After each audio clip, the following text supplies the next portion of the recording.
सलमान आबिद साहब, election commission ने 54 days के स्केड्यूल पर इत्तफाक किया है। आपको क्या लगता है कि इलेक्शंस अब वक्त पर हो पाएंगे?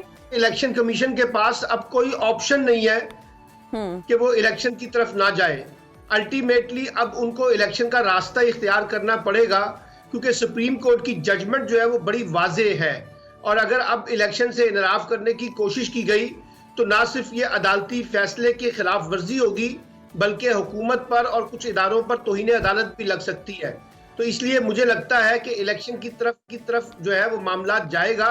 अलबत्ता मैं तो इस बात का हामी था और अभी भी हामी हूँ कि हमें 2 सूबाई असम्बलियों के इंतखाबात के मुकाबले में आम इंतखाबात का रास्ता इख्तियार करना चाहिए और वफाकी हुकूमत को एक कदम आगे बढ़कर आम इंतखाबात का ऐलान ही करना चाहिए। लेकिन यह हुकूमत की अपनी मर्जी है और स्वाबदीद है कि वो क्या फैसला करती है। बहरहाल अब सुप्रीम कोर्ट के फैसले के बाद 2 सूबाई असम्बलियों के जो इंतखाबात हैं वो नागुज़ीर है, अब उनसे इनराफ नहीं किया जा सकता। जी अच्छा सलमान आबिद साहब, सुप्रीम कोर्ट ने अपने फैसले में यह भी कहा है कि नागुज़ीर वजूहात की बुनियाद पर ताख़ीर की जा सकती है। तो आपके ख्याल में क्या हुकूमत के पास कोई ऐसा पॉइंट है जिसे बुनियाद बनाकर मज़ीद ताख़ीर की जा सकती है इंतखाबात में? देखिए, अगर ताख़ीर चंद दिनों की हो ना तो शायद बात समझ आ जाए, लेकिन अगर ताख़ीर का मकसद ये है कि हमें इंतखाबात को पोस्टपोन करना है लंबे अरसे के लिए, तो मैं नहीं समझता कि सुप्रीम कोर्ट के फैसले की रोशनी में ऐसा मुमकिन है, क्योंकि फिर वो तौहीन अदालत की बात होगी। ये जो बार बात की जाती है ना, कभी नई मरदमशुमारी की बुनियाद पर इंतखाबात को पोस्टपोन किया जाए, कभी जो है माशी सूरत हाल को बुनियाद बनाकर इंतखाबात को पोस्टपोन करने की बात की जाती है, और कभी दहशतगर्दी को बुनियाद बनाया जाता है। मेरा नहीं ख्याल कि अब ये कोई जवाब बाकी रह जाएगा।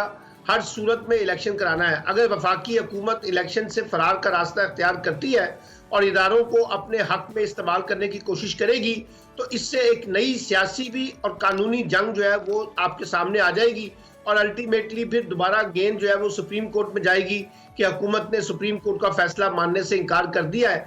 अगरचे खुद हुकूमत कह चुकी है कि वो सुप्रीम कोर्ट के फैसले की ताबे है, लेकिन मुझे ज़ाती तौर पे ये लगता है कि जितने भी हुकूमत कोशिश कर ले, अल्टीमेटली उनको इलेक्शन का रास्ता इख्तियार करना पड़ेगा। सलमान आबिद साहब, 2-4 महीनों के फर्क से अगर आम इंतखाबात की बहस छिड़ गई तो क्या ऐसा मुमकिन है कि फिर किसी तरीके से अदालत की मदद से ही, अदालत में ही दोबारा अदालत के सहारे ही ये फैसला किया जाए कि एक ही बार इलेक्शन हो, सूबाई असम्बलीज के भी और आम इंतखाबात हो, और ऐसा एक माहौल बन जाए? इस चीज़ के कितने चांसेस हैं आपके ख्याल में? देखिए, मेरे ख्याल में तो यही एक बेहतर चॉइस है जो बात जमील आप कर रहे हैं कि हमें नए इंतखाबात, आम इंतखाबात का रास्ता इख्तियार करना चाहिए। अब आम इंतखाबात तो हुकूमत कहती है ना कि हम अक्टूबर 2023 में कराएंगे, तो फिर अगर आपने 2023 में आम इंतखाबात करवाने हैं तो फिर तो आपको 2 सूबाई इंतखाबात पहले करवाने पड़ेंगे।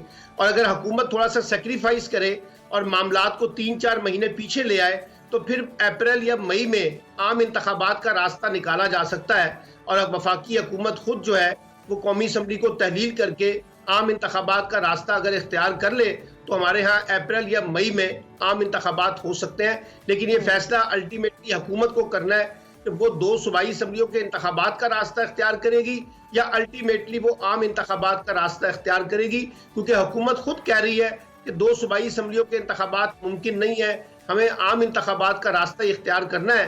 तो फिर मेरा ख्याल है कि हुकूमत को 3-4 महीने नीचे आकर एक आम इंतखाबात का ऐलान ही करना चाहिए। तो सलमान आबिद साहब, जो 2-3 इसमें सुकम है, EVM मशीन के हवाले से, ओवरसीज पाकिस्तानियों को वोट का हक देने के हवाले से, और ख़ास तौर पर आम इंतखाबात होंगे तो वो नए सेंसस पर होंगे, तो अगर ये सूबाई असम्बली के इलेक्शंस होते तो ये तो पुराने सेंसस पर ही हो जाएंगे।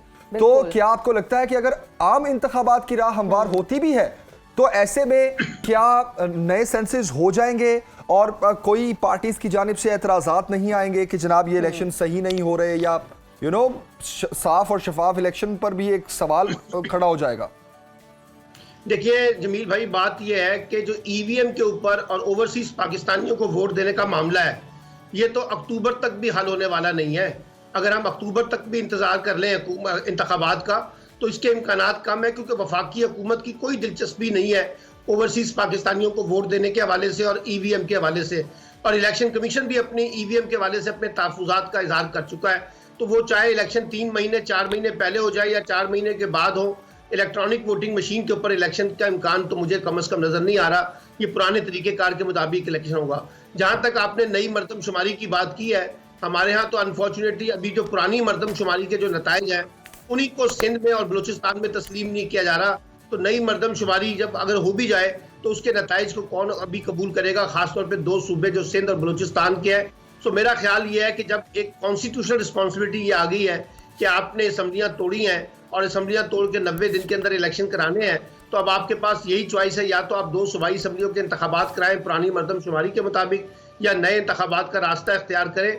और ये भी मामला कि मरदमशुमारी नई मरदमशुमारी के मुताबिक इलेक्शन होने हैं या पुरानी मरदमशुमारी के मुताबिक इलेक्शन होने हैं, ये तो हुकूमत और अपोजिशन मिल बैठ जाए ना जी। अगर आपने मई में इलेक्शन करवाने हैं, अप्रैल या मई में जनरल इलेक्शन हो जाते हैं, तो उस वक्त नई मरदमशुमारी के मुताबिक इलेक्शन हो सकते हैं, उसमें कोई मुज़ायका नहीं है, क्योंकि अभी 4 महीने पड़े हुए हैं। तो मेरा मतलब ये है कि अगर कोई रास्ता निकालना हो तो निकाला जा सकता है।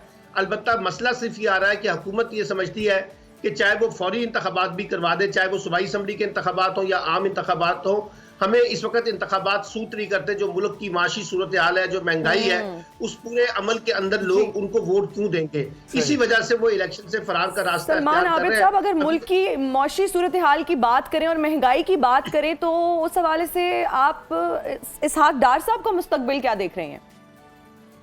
इसहाक डार ने तो पाकिस्तान के मुस्तकबिल के साथ खेला है ना जी। वो उनका मुस्तकबिल तो छोड़े, वो तो पाकिस्तान के मुस्तकबिल के साथ खेल गए। वो जो नजूमी थे माशी तौर पर कि जी मैं आऊंगा तो पटारी में से सांप निकालूंगा, और बल्कि ये कहा कि मैं फ्लाइट में बैठ रहा हूँ और फ्लाइट में बैठते डॉलर की कीमत नीचे आ रही है। तो अब आप देख लीजिए उसका नतीजा क्या निकला है। मिफ्ता इस्माइल साहब और इनकी जो लड़ाई है और जो हुकूमत के अंदर जो तजाद था, उसने सबको लेके बैठ गए। ये जो सारा रिजीम चेंज हुआ है, इसके नतीजे में जो बड़ा माशी बुरहान पाकिस्तान में पैदा हुआ है, वो हम सब भुगत रहे हैं। बल्कि अब तो नई सूरत हाल ये बन गई कि IMF ने आपके साथ माहिदा करने से फिलहाल इनकार कर दिया है। वो कहते हैं कि पाकिस्तान में इस वक्त गैर यकीनी सूरत हाल है, हम तो अभी इस वक्त माहिदा नहीं करेंगे। हमें सागदार कहा करते थे कि IMF के साथ मनाना मेरा काम है, मुझे आता है उनसे बात करना, मैं उनसे डील कर लूंगा, वो मेरी बात मानेंगे, हम अपनी डिक्टेशन पे उनसे बातें मनवाएंगे।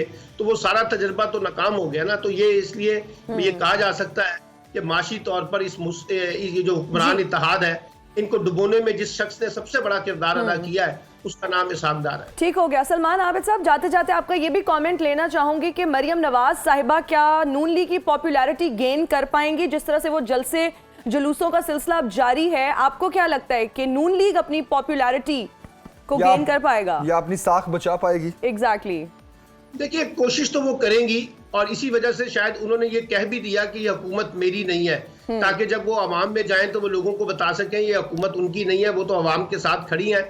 लेकिन लोग इतने बेवकूफ़ तो नहीं है कि वो शहबाज शरीफ की हुकूमत को मरियम की हुकूमत ना समझे और मरियम की हुकूमत को शहबाज शरीफ की हुकूमत ना समझे। तो इसलिए उनके लिए चैलेंज बहुत है, क्योंकि इमरान खान की जो पॉपुलैरिटी है, आपने देखा जब और हाई कोर्ट में गए, इस्लामाबाद हाई कोर्ट में गए, फिर जो राजनपुर का बाई इलेक्शन हुआ है, वहां तो इस वक्त सबसे ज्यादा टफ टाइम अगर कोई पॉपुलैरिटी में कोई देगा वो तो इमरान खान देगा। तो मरियम उनका कोई सही तरीके से मुकाबला कर सके तो एक अलग बात है। और फिर ये कहा जा रहा था कि नवाज शरीफ साहब इंतखाबात से पहले वापस आ जाएंगे, उसका भी मुझे फिलहाल सलमान आबिद साहब, आपने तफसीलन इस पर बात की, शुक्रिया आपके वक्त का।